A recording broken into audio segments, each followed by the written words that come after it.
Good evening, my name is Shachar Peled and this is another video in the series about evolution as the basis of faith. We began speaking about revelation, how God is now revealed to the Jewish people, in fact to all of humanity through the Jewish people, and we spoke about how this is the infinity, the infinite being appearing to the humanity being, the plural humanity being, the multi-human. Now, when we trace the shift, the historical shift from polytheism to monotheism, we see how the recognition of God's revelation finds expression in the world through the people of Israel and their teaching, and this slowly spreads over the world, pushing away previous religions. The great religions of today that draw their basis from Judaism, ergo Christianity and Islam, these two great religions have already conquered most of the world, and the process is continuing.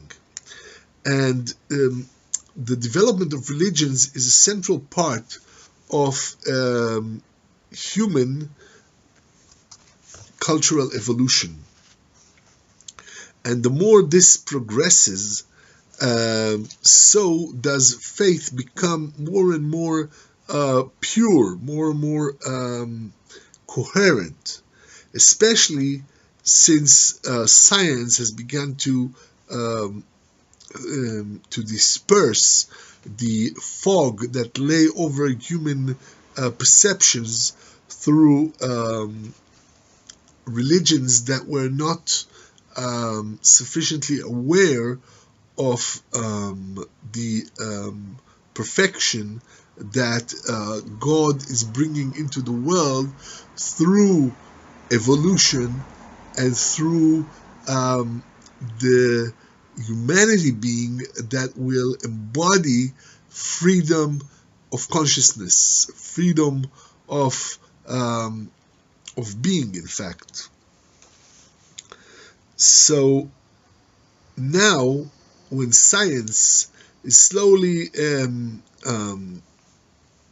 scattering the clouds of religions in a way that does away with crude imaginations, then pieces of truth and light that were hidden within the various religions come forth.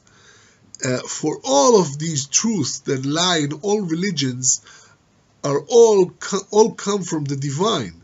So now science disperses what is irrelevant by shedding the harsh light of reality, of facts, on the beliefs of people, and this transforms these beliefs.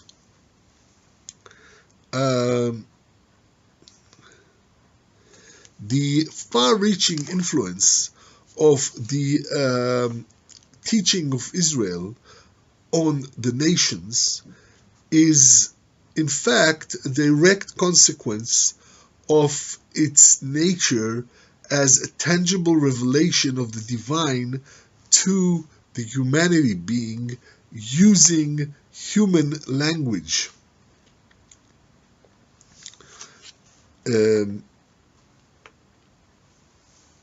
When we speak about the vision of the Torah, of the teaching of Israel, and the connection between Torah and humanity in general, we should remember that we are dealing with God's Word. And in God's Word, humanity is part of all of creation. And when we know that humanity is such an integral part of all of the cosmos, all of creation, we come to distinguish the enculturing influence of the Torah, of the teachings of Israel, which is not only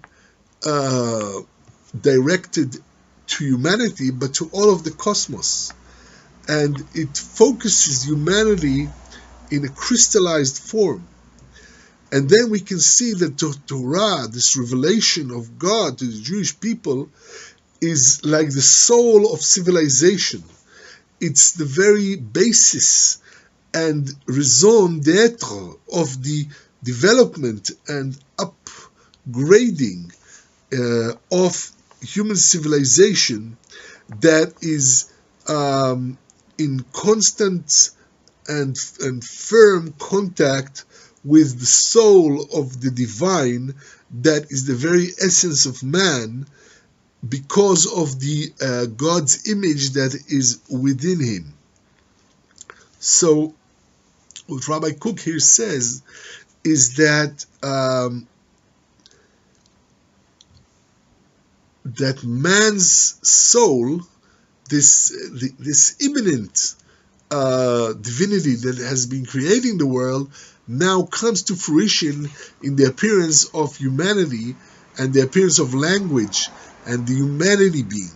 And this humanity being now is in conversation with God, in dialogue with God. And this means that the whole cosmos is in dialogue with God.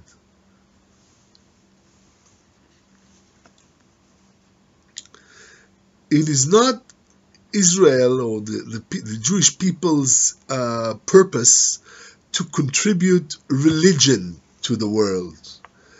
That is not their purpose. Rather, the Jewish people have to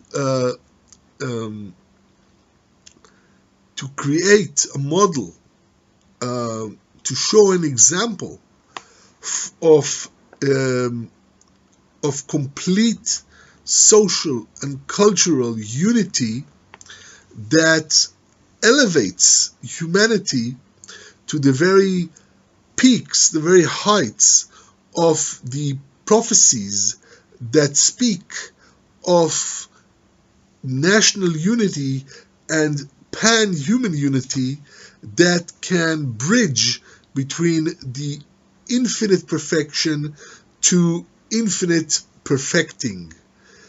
It is Israel's culture that demands or claims one people as one man with one heart, a unity that creates the humanity being through the idea of love thy neighbor as thyself.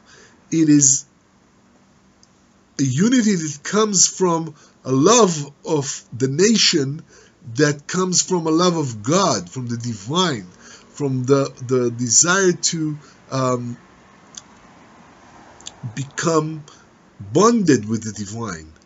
And thus, this nation that comes into being, in fact, presents a new model for the humanity being that is evolving now, that is being evolved.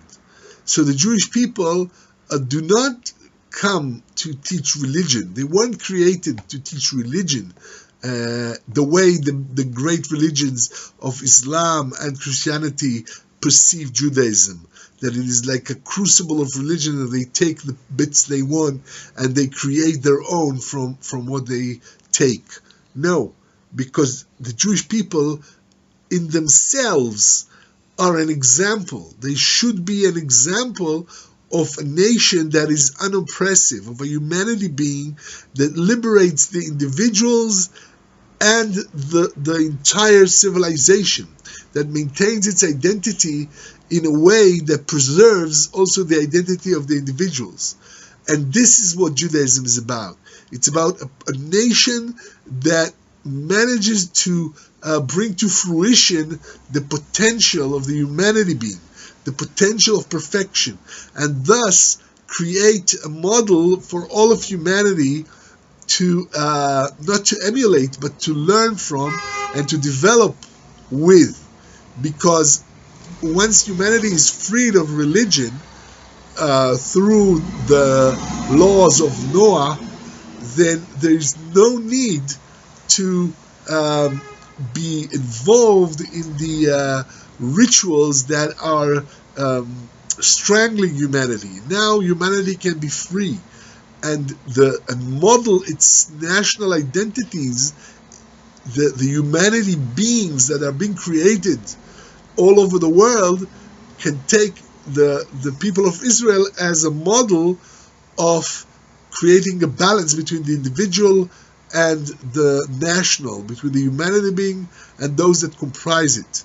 And we'll speak later about that, but it's basically a kind of meritocracy. It's a place where you can give people a lot of freedom, while at the same time giving them a larger, wider identity.